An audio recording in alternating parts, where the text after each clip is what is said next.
చంద్రబాబు నాయుడు ఘనత ఇక్కడ కూడా. యాక్చువల్ అయితే ఈరోజు సబ్జెక్ట్ ఇది మహాదోపిడి.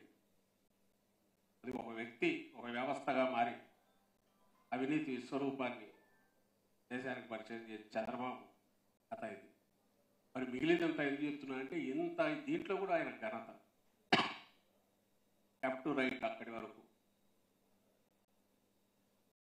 మావోయిస్టులు ఎన్నికల రాజకీయం వాళ్ళకు ఇష్టం లేదు, దూరంగా ఉన్నందువల్ల కానీ బహుశా వాళ్ళు ఉంటే వాళ్ళను కూడా ఏదో ఒక రకంగా తన దీనికి తెచ్చుకునే ప్రయత్నం చంద్రబాబు నాయుడు గారు చేసేవాడు అనేది అందరికీ తెలుసు. అంతటి శక్తిమంతుడు ఆయన. తాను అధికారంలోకి రావడానికి ఎన్ని రకాలుగా ఏం చేయాలనో ఆ అధికారంలోకి రావడం కూడా ఎందుకు, రాష్ట్రాన్ని నలిపి అప్పడంలాగా మింగేయడానికి. ఉమ్మడి రాష్ట్రం అట్లే చేశాడు. ఇప్పుడు చీలగొట్టడంలో కీలక పాత్ర పోషించాడు అన్యాయమైన చీలికలో. ఆ తర్వాత తొలి దశ తనకు వచ్చిన అవకాశాన్ని కూడా పూర్తిగా సద్వినియోగం చేసుకున్నాడు. హామీలు మింగి ఎంతైనా సరే జీర్ణం చేసుకుంది. అవన్నీ విశ్వరూపం అంతా ఈ మహాదోపిడి బాగా ఇస్తుంది. ఇంకో చిత్రం ఏమంటే ఈరోజు ఈ పార్టీలన్నీ బీజేపీ నుంచి కమ్యూనిస్టుల వరకు కూడా రకరకాల పేర్లతో ఆయన అవినీతి గురించి అప్పట్లో చేస్తూనే ఉన్నారు. తెహల్కానే.com అని వాళ్ళు వేశారు. అందరూ చంద్రబాబు అంటే మనమేం చెప్పనవసరం లేకుండా ఓయమ్మ ఆయనంతా కరప్ట్ ఎవరు, మళ్ళీ ఆయనతో పొత్తులు పెట్టుకుంటారు.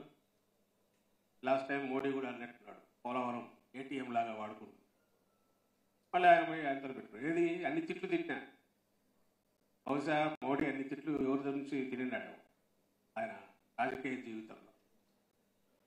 అంటే క్యారెక్టర్ అసాసినేషన్ కూడా ఎంత చేయగలరు చంద్రబాబు నాయుడు శక్తి. నిన్ననే లక్ష్మీపార్వతి గారు కలిస్తే ఆమెతో అన్న అంతకుముందు ఎప్పుడు ప్రస్తావించారు. ఎన్టీఆర్ గారు తాను పెళ్లి చేసుకుని ఆయన భార్యను కూడా ఉంపుడు గట్ట కింద ఉంచుకున్నామగా క్రూరంగా నీచంగా చిత్రీకరించిన ఘనత, దాన్ని క్యారీ చేసిన ఆ మీడియా ఏదైతే ఆయన నెత్తిన పెట్టుకున్నారో, లేకపోతే ఈయన పెంచి పోషించిందో, లేకపోతే వాళ్ళు ఈయన నెత్తిన పెట్టుకున్నారో ఆ మీడియా, వీళ్ళ శక్తిని అంటే నెగటివ్ సైడ్ ఎంత శక్తిమంతులు అంటే బహుశా సైతాన్ అనేది అంటే దానికి రూపం ఏదన్నట్టు మళ్ళీ మహారాక్షసులు సైతాన్ ఏదైతే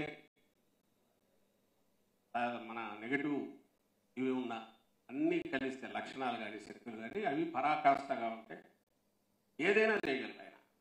అన్నీ అధికారం కోసం, అది తన కోసం. అక్కడ మామ లేదు, లేదా ఇంకా తమ్ముడు లేడు, ఇంకా ఏదో అవతల మామ కుటుంబం ఉండదు. ఇప్పుడు కలిసిన వదిన అప్పట్లో ఈయన దెబ్బతిన్నోళ్ళే దగ్గుబాటి కానీ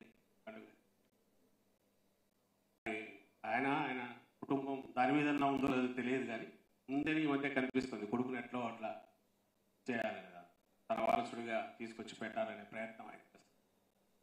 ఎక్కడికి ఎవరిని వదిలాడు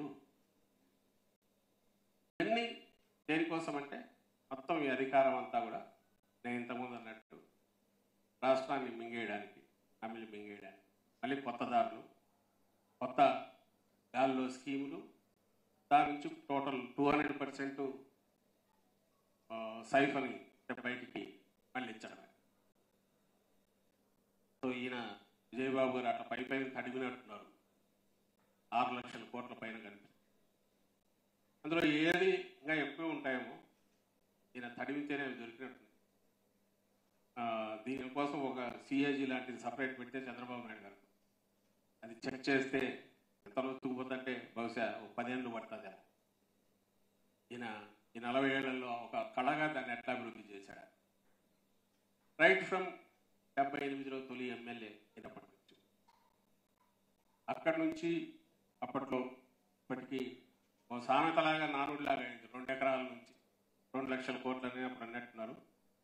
ఇప్పుడు 2 ఎకరాల నుంచి 6 లక్షల కోట్లు, 10 లక్షల కోట్లు అన్నారు. దానికే ఒక అంతు ఉండదు. అయినా అనుకోవచ్చు.